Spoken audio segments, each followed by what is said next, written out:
everyone, and thank you. Thank you so much for joining this panel.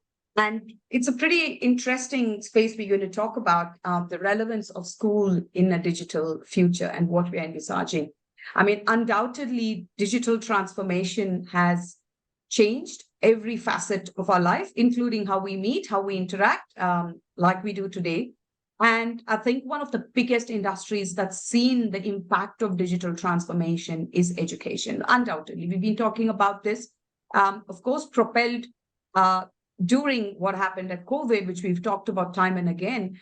But I think how I'm saying it's impacted is there were some industries post-COVID that continued to grow in digitization, education being one of them. It saw the benefits of digitization during COVID, but I guess the sustainability with which education as an industry has adopted digitization is also been very exciting around the world. So today I'm joined by two people.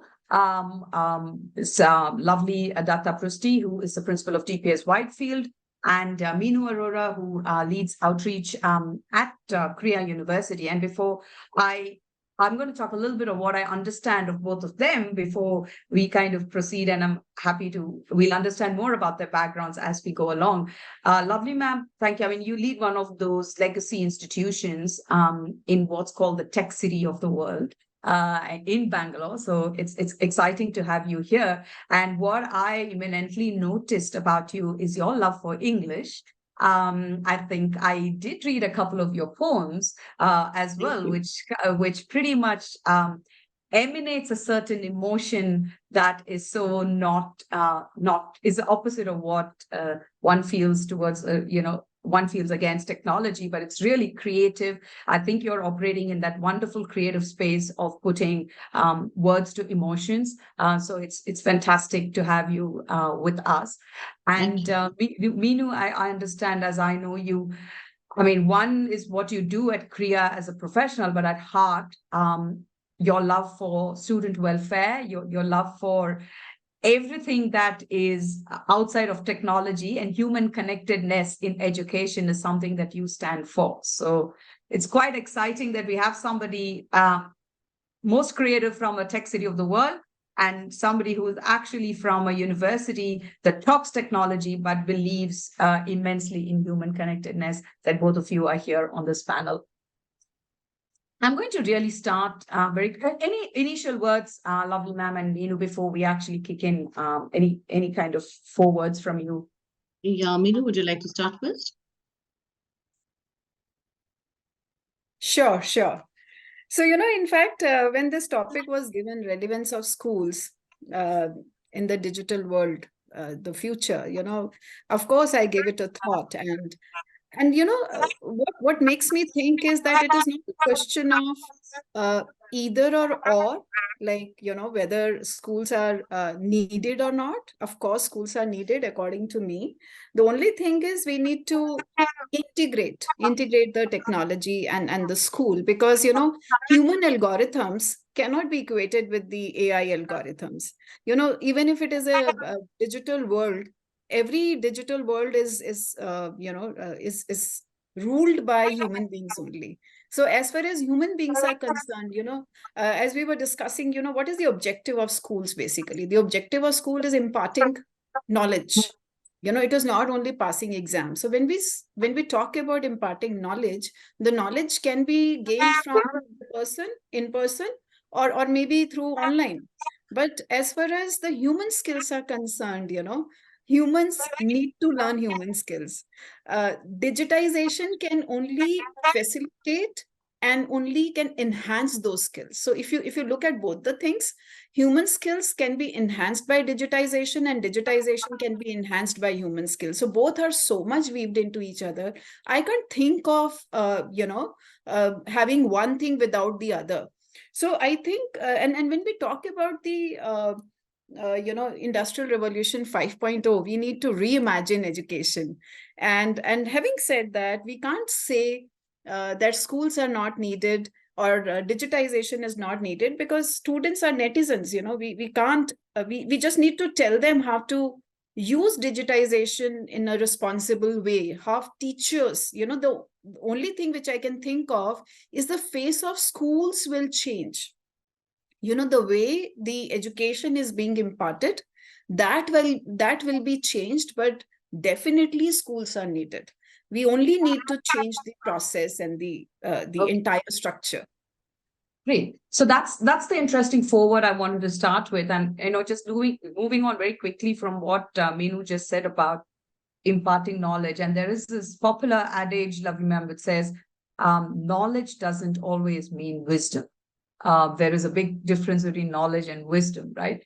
So if I can just move to you, and I want to really steer this first question in terms of purpose of school, the essential purpose of school.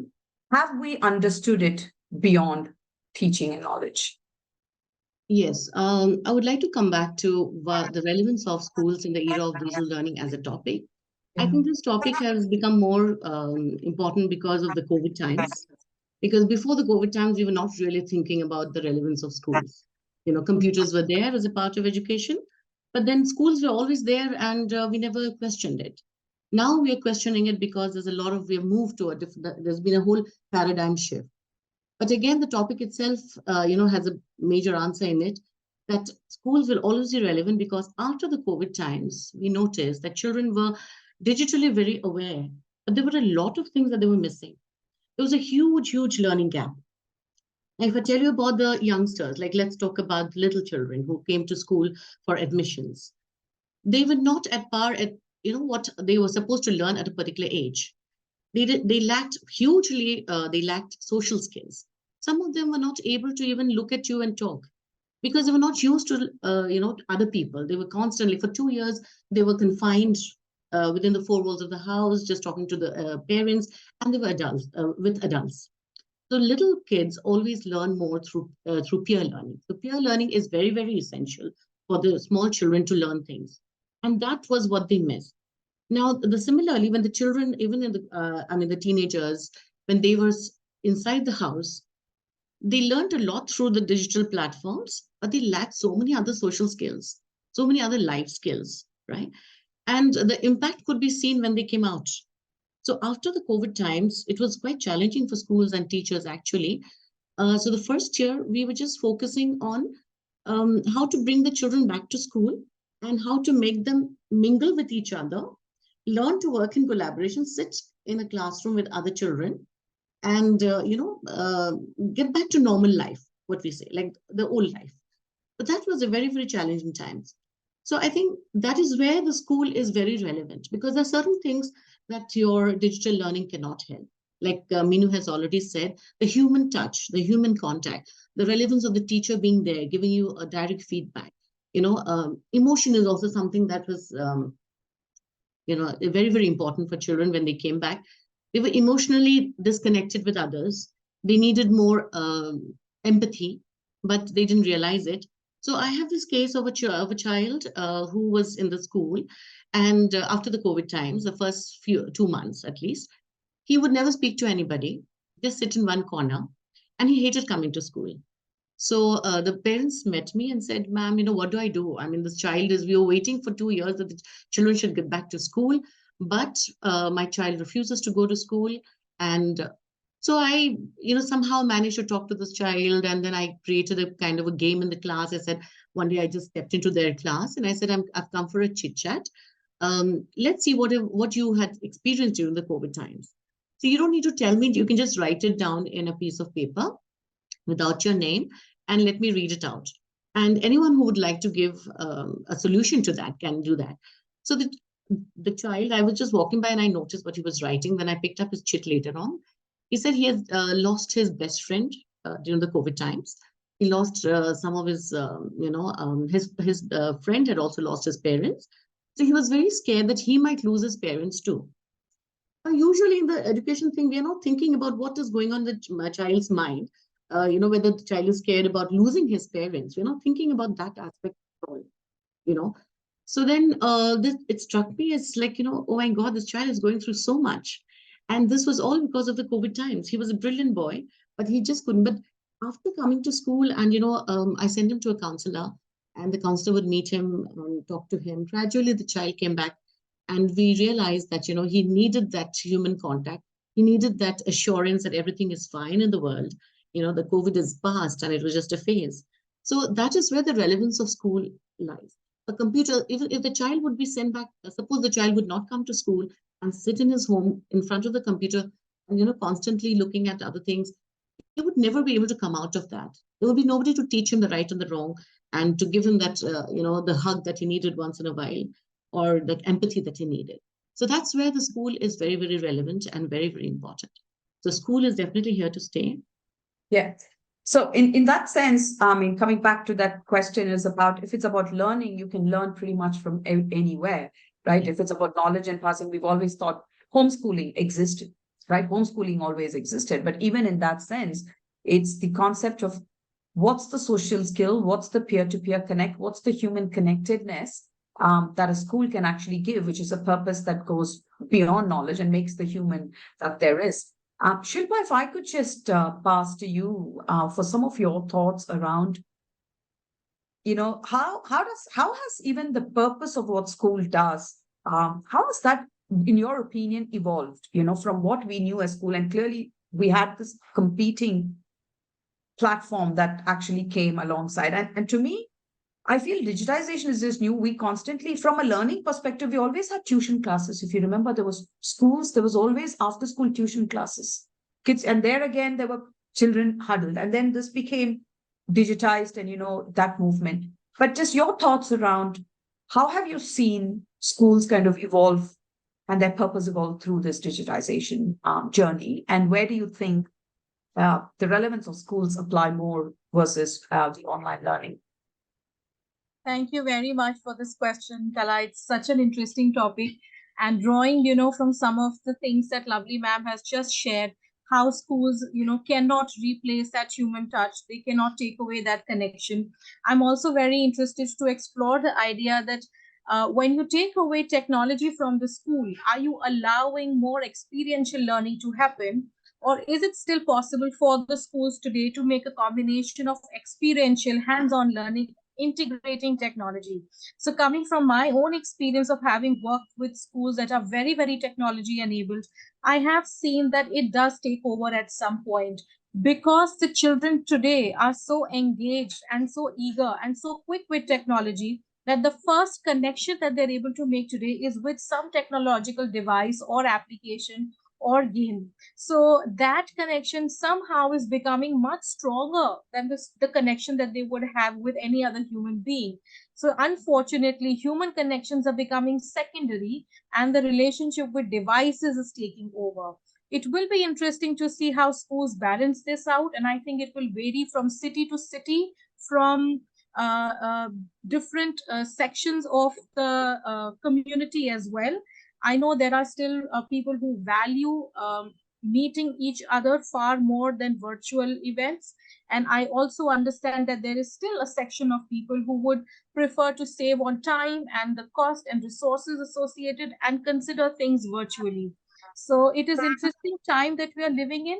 There are institutions that are promoting deeper engagement with technology to simplify things, to create maximum output from the time and resources. And yet we also have those traditional schools that we have known to create deeper human relationships, create those strong foundations that have allowed us to not lose our sanity when we are surrounded with so many applications. And again, artificial intelligence and so many different kinds of bots coming into our lives is again a whole interesting discussion on its own. Yeah, thank you. And it's important, I think, to definitely set the pretext here that we cannot, I guess, demonize digitization. If anything, digitization has given us massive scale. It's managed to go, when there is natural disasters, war-torn zones, and I know extreme instances where, for instance, when what was happening in Kabul with the Taliban takeover, and when actually my own company had gone ahead and educated all the girls, given access, when girls are not allowed to go to schools. They're not in countries where it's not allowed to go to schools. We've managed to actually, educate hundreds of girls sitting in their homes. And you can see the power that digitization has in getting that scale. So we can't absolutely demonize it in some level, but I guess the context of where is it taking over traditional aspects of learning, teaching, assessments, where is it complementing, and where it's become an absolute essential is also kind of changing, evolving, given the context of times that we live in, right? So, lovely ma'am, I really want to understand with a school like, again, DPS, where, you know, there is so much pride in the legacy system of how you educate. There is like a DPS system, right? There is like a, you kind of see a child and you know they've been through that pedagogy and that approach as well. So in this time and space, how are you then balancing what would you do more traditionally with how some of the digital options are available to you? And this I'm trying to understand, whether in a teaching area, in your assessments, in whatever area that you see in your school. Yeah, definitely. Now we know that, we have to strike a balance between traditional and digital teaching. It is a need of the day, and DPS cannot continue to just teach in the traditional methods. We have to keep up to the times, and children need to learn, because we are teaching a very different kind, a generation of people who will have a very different kind of jobs in the future, right? So we strike a good balance there. We introduce AI from grades 8 to 10. And we have also we've trained the teachers in using digital platforms to teach. So blended learning is something that we follow. And definitely, even in assessments, like, certain assessments can be taken like in the form of a quiz or a poll, online poll. And then we have our ERP called Entrar, where the children can also do their assignments, and they can go back to those assignments whenever they want to see. So it's not that we have reduced a little bit of the writing part, maybe, but not completely. At the same time, things like projects, we insist that the children have to do the research and handwritten projects, because although handwriting is going for a toss, and everybody says, like, we don't need to place any importance on handwriting because we're just typing things. But we absolutely insist that they submit handwritten projects so that the children will be in touch with that, with handwriting too. So there are things like, it's a very good balance that we have, and we cannot overdo it. So like we did try once, I have to say, that giving a tab to children in grade 7, that was a pilot project we did, because we heard that many other schools were doing it. And we said, okay, it will reduce the weight of the bags and things like that. And so we introduced tabs in grade 7, but it didn't work out. And at the end, parents were literally begging us, that children were spending too much time, too much of screen time. So we had to wean them away from the screen. So we completely did away with the tab kind of a thing. So we do give them, the opportunities to have blended learning, so that they can do some work on the computer and things like that, but not completely. And we have a lot of extracurricular activities where they have to, they have to be part of it. Every child has to be part of it. And during the COVID times, children were so used to gadgets, but we had a completely, phone, it's a free, no phone zone area in our school. And so we don't allow children to be on screen as far as possible. And we don't give them that many projects where they have to go to the websites and, go to the computers and things like that. It's very interesting, Kala, I just wanted to add something, if I may. I just have a story from one of the school teachers. So after the pandemic, when children returned to classes, particularly the younger children, they found it very difficult to write because the fingers would start hurting. And we also noticed a very different pattern with senior children, where they found it very difficult to write, but they found it much easier to type.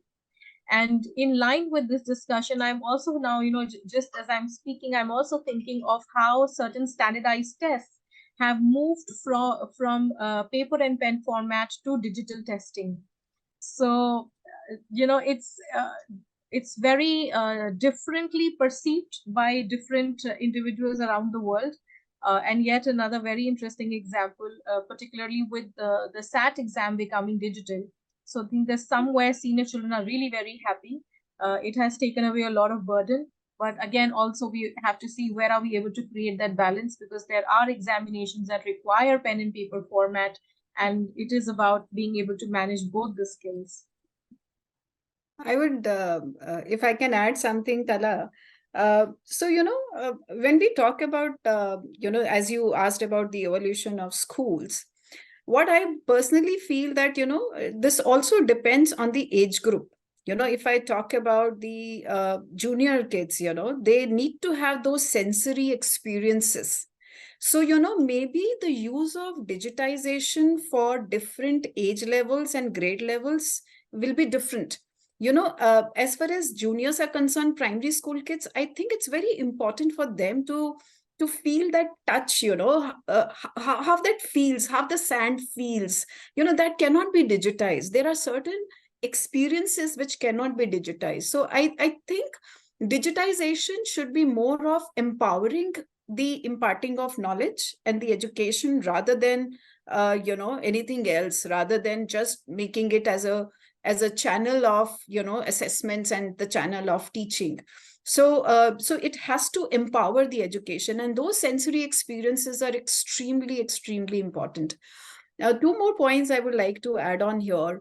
One more is that when we are talking about the relevance of schools, I see that many times we are only talking about the teaching process and the students.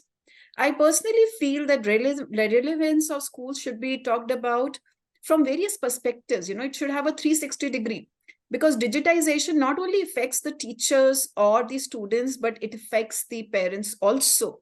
So how in that knowledge economy, how all the stakeholders are going to work together, collaborate together, because it's not only schools' responsibility to maintain a balance of digitization and education. Parents are also a very important part, because when both the parents are working, that is the best part, that everything is done online. But there has to be, we have to keep all the stakeholders in mind.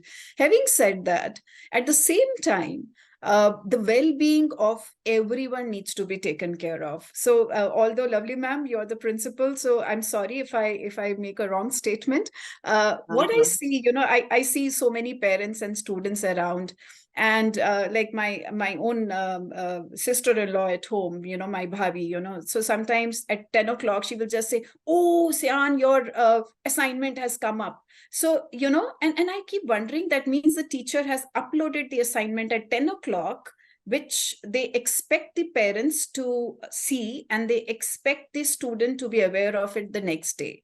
So I think it's good that digitization is empowering us in imparting education, but at the same time, we need to have some kind of resilience. We have to we need to develop some kind of sensitivity, and the balance is not only how we teach, the balance is overall how are you going to spend the entire day, because when we are expecting this, teachers also need to maintain their well-being. It's not only students. I think that's a very important point which all of us should take care.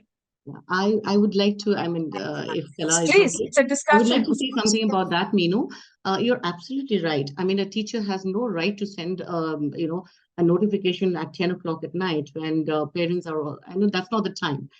So definitely we don't do that in our school, and we inform the parents much in advance. And this can be both sides. Sometimes the parents also misuse technology a lot. Yes. And, so I think parents also have to understand this. So regarding this thing, when you're saying the parents also, they are stakeholders and they need to understand. A lot of things that happen, like, one of the biggest concerns as a principal that I have about technology is that children are getting overly dependent on technology, which is definitely having a side effect. And that is why we are talking about mental health also. In one of the panels I was listening, that we're talking about mental health issues also. Now, this is because parents at home do not really, some of them have to say that they're too busy in their careers, and where both parents are working, it's like a very vicious cycle actually, because we live, especially in cities like Bangalore, very expensive, where both parents, like, you have to work. It's a double income that's necessary. At the same time, people are so busy that they don't have time to monitor what the children are doing at home. When the children are busy on the digital platform, they're thinking that okay, fine, my child is sitting and working on the laptop, everything is going fine. And then the onus of taking care of the child in every aspect falls on the school. And they feel that, okay, we've given the responsibility to the school, so they will handle. But, when it comes to digital learning and all, parents have to also monitor what the child is doing. Yes. Because there are a lot of things that can go wrong here. And even little ones, can go onto the wrong site and get the wrong information. I'll just give you an example of a student that I had a couple of years ago, where the child, it belonged to a very rich family. The mother was extremely busy. Father was also busy in his profession. And PTM times, none of the parents would turn up. So we couldn't really give them the feedback on the child. And then we came to know that the child actually was so bored at home, and he had all the gadgets that he didn't actually require. But he used to take videos. He got online, became friends with somebody online who was an adult. And that fellow wanted to see his house. And this boy actually recorded his entire house, inside, outside, everything, and shared it with that stranger. So somewhere the father got a message from somewhere, and then he became alert and he came to school to discuss this is what am I supposed to do? They said that you are the one who is responsible for taking care for monitoring what is happening in the school at home, right? So digital learning can be very good, but if parents or some adult is not monitoring on the home front, it can be very, very dangerous. And these are kind of things that parents need to understand their responsibility. It's not just the school. School is not sending, a school is giving the right kind of, but parents also need to see that the child is not misusing that freedom that he's been given at home. So I think these are all issues which are connected to, digital learning and the relevance of school also. Absolutely. No, absolutely. And increasingly, we are talking about, the whole safety distractions and all of that situation where increasingly as well, if you see a lot of mental health professionals, they're beginning to see that the age at which they're seeing the increased cases is actually coming down. It's more adolescents who have body image issues, the influence of social. That's also because the amount of time that they are online, and then you're toggling multiple situations. What's also an interesting space that I've kind of observed and noticed is this whole the privacy issue, right? So now in classrooms, there is again digital classrooms. There's a whole issue saying you can't demand for somebody to switch on their video. It's a privacy issue. You can't demand, how can you demand for me to switch on video, which is like you're invading my privacy. And in a classroom, you're ready to just pack your bags and physically go into a classroom. So it's those situations like, how can I see your body language? How do I know you're understanding? How do I know you're not? I guess some of those things, which is also for a teacher to grapple with that understanding, is very difficult. Like I can understand if a child looks confused in a classroom. I can make out, how children are, but I have no control or oversight of something like that in what happens in a digital environment, which has also been very interesting. Half the time you have kids switching off the video. And this happens even in office cultures. And I'm not even taking this, even in office cultures, even more. You can't ask people to switch on their video. It's just like you just cannot. That's the rule. And that's part of what you agree with Zoom when you sign up as well, that you can't demand for somebody to switch it on. And hence, what's happening. It's a pretty interesting conundrum in that sense as well. I want to really touch a bit about and Meenu, I can come back to you in a bit, and you and Shilpa on this. In terms of the learners themselves, if you actually look at, and I know also in like say Kriya's example where you have students from all over India who actually, during COVID as well, that they're enrolled and out there. What kind of challenges have you kind of come across that learners themselves have expressed? Is that something that you've seen that they've expressed about learning on the digital medium versus actually coming into classroom? And what's been the learner's perspective, if you like? So, there was one batch who joined the first year, during COVID times, they joined online. So, as it is that class 12th was online and then the college was also online. So the main challenge which I heard from them is that, again, it was very difficult for them to even start a conversation, with the name. As you rightly said, nobody's switching on the video. So suppose if I can see Reshma here, how to start that conversation, because I don't know her facial expression. I don't know when I'm trying to speak with her, is she willing to, talk to me or not. So that emotional expression was, I think, the main thing. How to express emotions became the main challenge.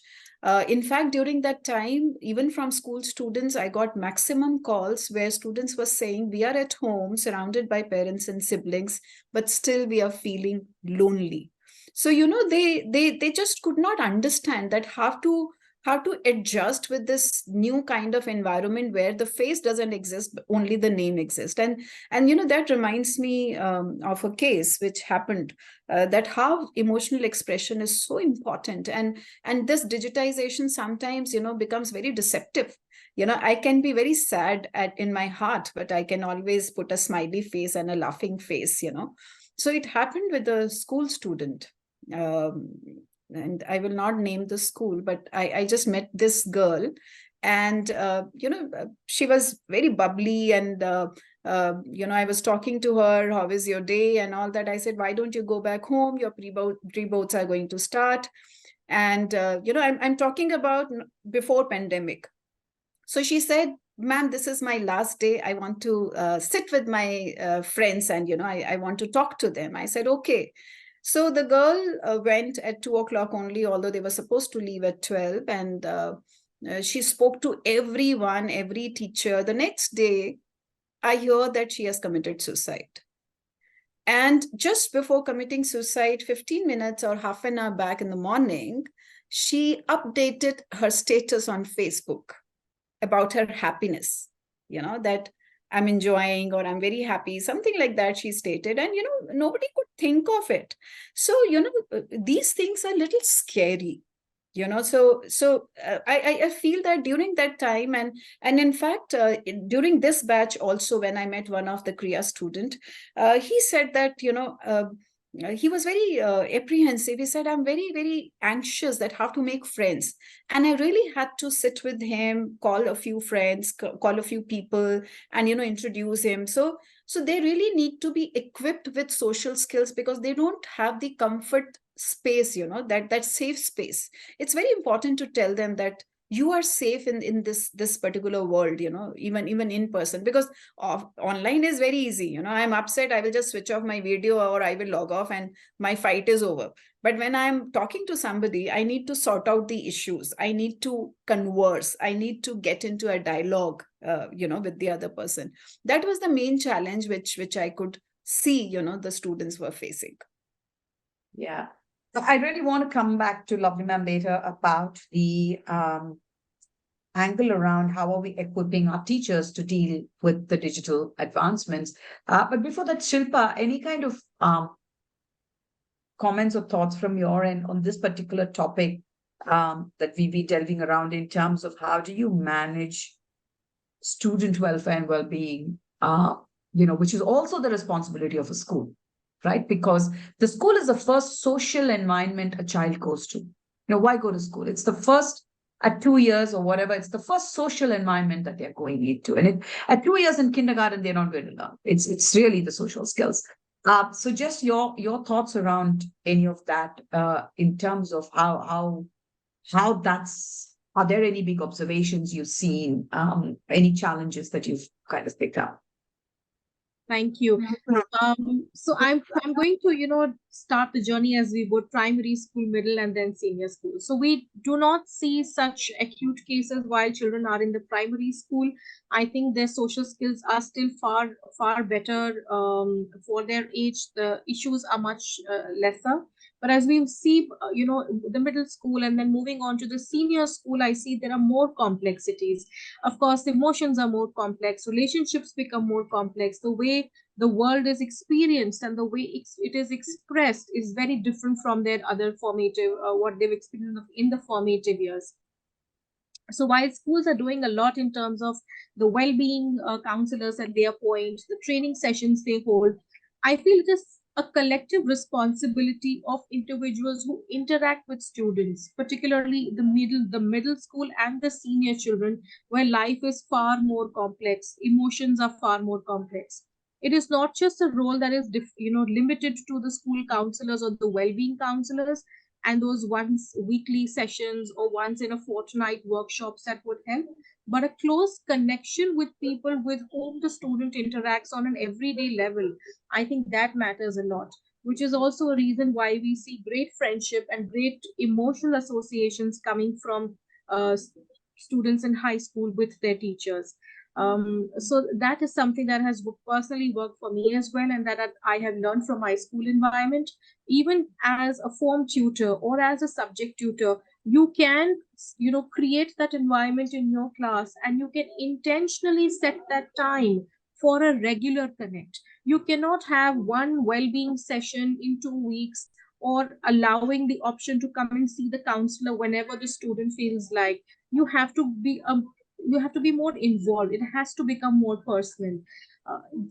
This is something I feel, which sometimes gets ignored in the entire academic cycle, because the schools are so packed for the academic year. The calendar is so packed. There are so many events happening. People who are in the leadership positions in school have to cater to so many different elements, that there is only so much that they can do in that one particular section. So eventually, people who make up for that particular part, I think there is more innovation, there could be more involvement. And of course, the schools today are far more open and far more favorable to providing those resources, to creating those extraordinary circumstances, events, Yeah, situations. absolutely. And this is, of course, I mean, as much as here, one of my main understands is one of something I crusade is student well-being, because I'm quite grossly concerned about the statistics of 32 student suicides that happen in our country per day. And one of the big programs that I kind of push and endorse is what's called Teen Mental Health First Aid. It's a fantastic global program which allows for peers to recognize students to recognize each other's issues. So it pretty much globally has been proven as one of those successful programs implemented within schools, which actually trains students and they become mental health first aiders. Mental health first aid is basically, how do I recognize from somebody's body language what they're going through? How do I recognize when my peer talks like this? Because I think research has shown that most likely students are most likely to tell their friends what's going on than their parents. And school again becomes an atmosphere where you're sharing that every day with friends. And that's really where we see something like teen mental health first aid being front and center as well. So yeah, I guess that's the bit about digressing.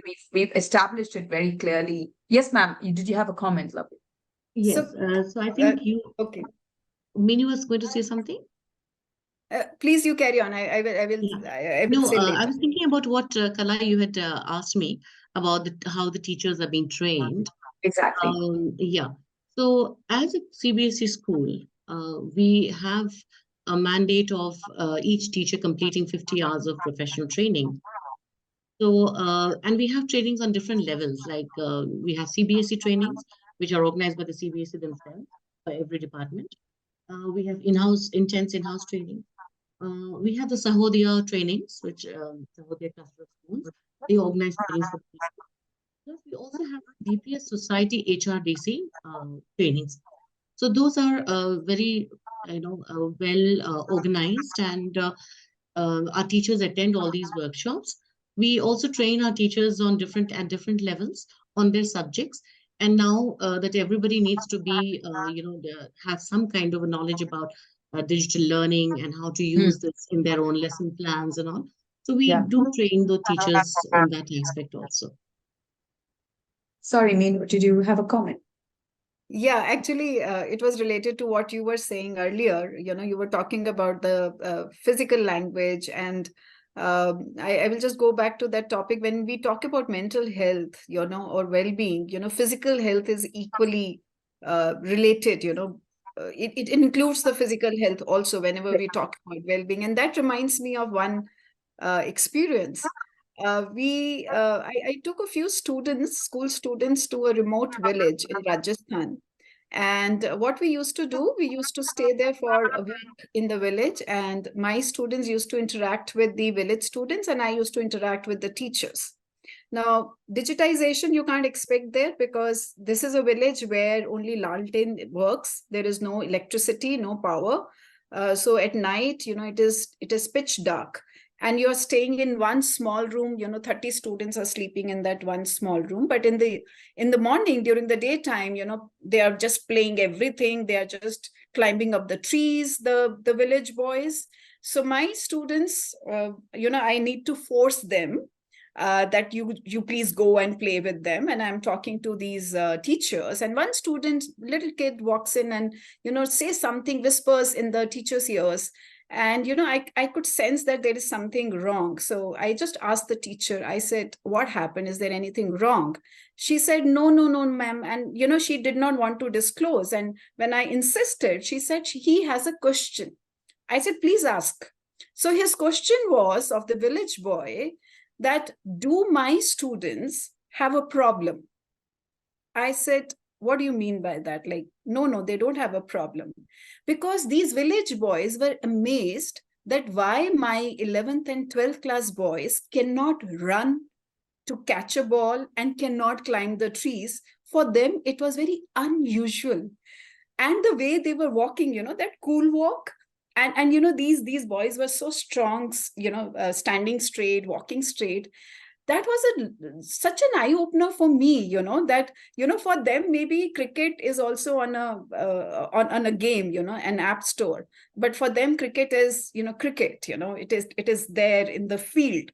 So that reflected so much on their resilience. That how digitization has to go along with the physical health also. We just cannot see. And as a part of the university, when I travel to so many regions, so many schools, and I would like to share here my personal experience. The schools where I have seen the physical activity has been given the same importance in the morning, for example, or maybe sports otherwise, their body language, their vibes in the school are totally different from a school who is totally digitized. It's like, it's my personal experience. So it's sometimes it is not only knowledge and the other things, it's also important to to implement that knowledge, to use that knowledge in your day-to-day life. So that's my personal experience, which I have experienced in these years. So that makes me request all the schools that we should have that PT in the morning, before these. Yeah, I would just like to say something in relation to this. Um, Actually, we were just thinking of the bagless days, right? We were supposed to have at least around 10 bagless days for each class in a year. So we introduced traditional games, especially in grades 1 to 5. We introduced traditional games. So that one particular day, there's no bags to be carried, only the lunch and the snacks. On that particular day, the children were free to do some activity that the teachers had planned. So one of the activities for one class was traditional games. Traditional games like, even dog the bone that we used to play earlier, or seven stones, or hopscotch, and things like that. And you should have seen the children. They were overjoyed. They had never played these games. So I think their parents have never introduced them to those games. And they were so excited. And, I think Reshma is also here. And she had also played some of these games with her children. And I don't know which class, a little middle school children. And they were so excited, and they wanted more of those bagless days and more traditional games. So I think Absolutely. And it's children not will be just, children. and it's not the school children. I have to tell you my personal example. When we have a family catch up every year, we play traditional games. I insist all our parents and the children, we play running and catching, hide and seek, crocodile. We do all of that. We believe going back into any of those games. None of this is on the digitized. So it's interesting how it kind of builds it's also how we introduce it to as parents as well to the next generation. I know I want to come around some closing comments on back on our digitization and Shilpa, Meenu, lovely ma'am, in that order. Shilpa, I have to start with you. Clearly, digitization is not something we will ignore. As I said, I wouldn't even call it evil. It's a necessity in some areas. So where do you think are going to be some functions that you think will be a lot more digitized in a conventional school, in a traditional school? Do you think these functions, I see digitization playing a big role? And these could be a couple of functions where I see we should cut on digitization or minimize, or you see less of a role. Just those thoughts across the three of them. Sure. So I'm just going to be very quick on my comment.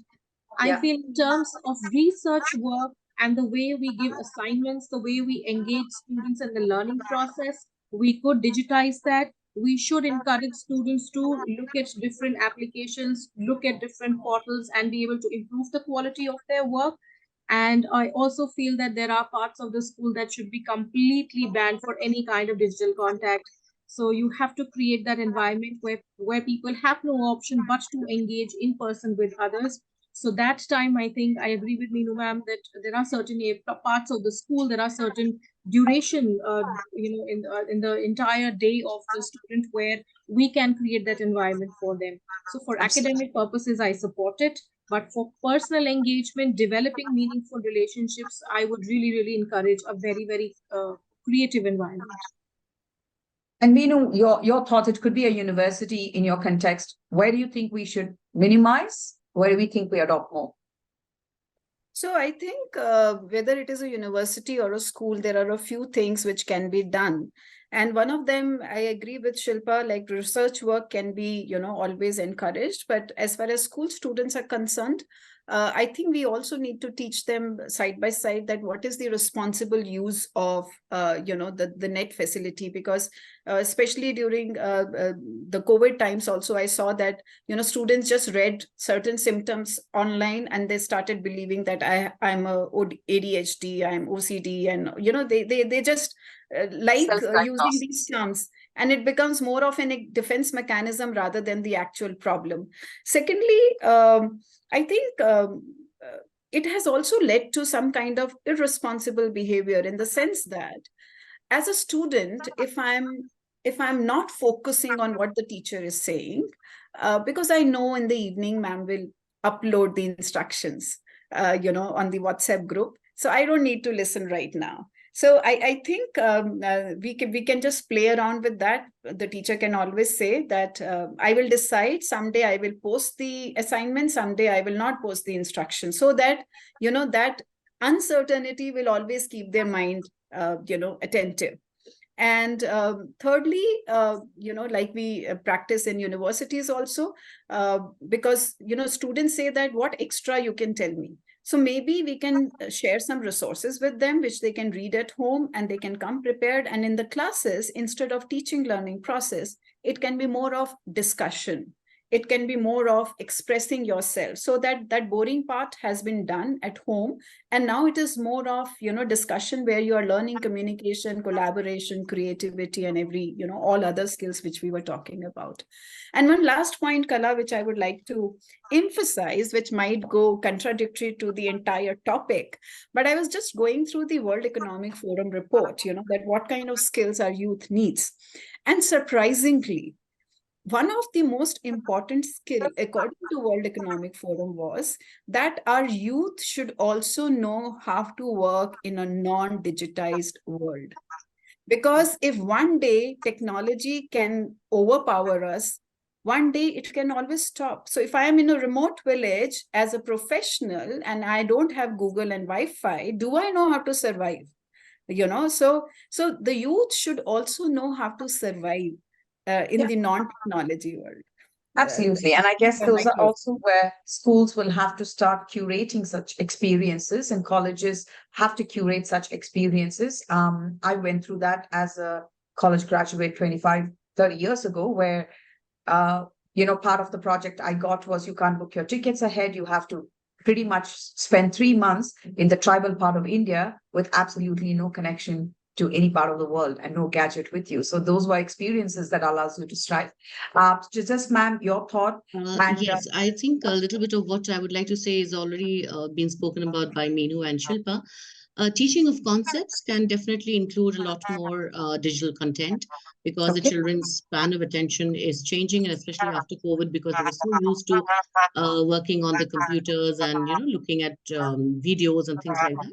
So to keep the level of interest up, the teaching of concepts, assessments can also be taken in digital forms, need not be a pen and paper all the time, and research work, like what Shilpa had said. So there, I think we do need digital learning and things like that.